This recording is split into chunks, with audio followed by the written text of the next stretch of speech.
Football বিশ্বকাপের উন্মাদনায় যখন কাঁপছে সারা বিশ্ব, তখন কিশোরগঞ্জের করিমগঞ্জে উৎসবের কেন্দ্রবিন্দু হয়ে উঠেছে ব্রাজিল মোড়।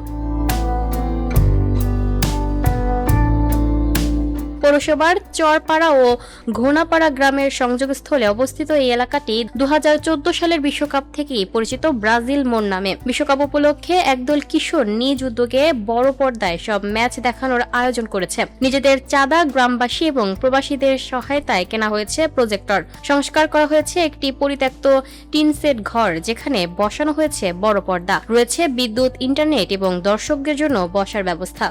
এলাকা জুড়ে উঠছে ব্রাজিলের পতাকা, টাঙানো হয়েছে ব্যানার ও স্টিকার। আয়োজকদের দাবি, ব্রাজিল মোড় নাম হলেও এখানে আর্জেন্টিনা সহ সব দলের সমর্থকরা একসঙ্গে খেলা উপভোগ করবেন।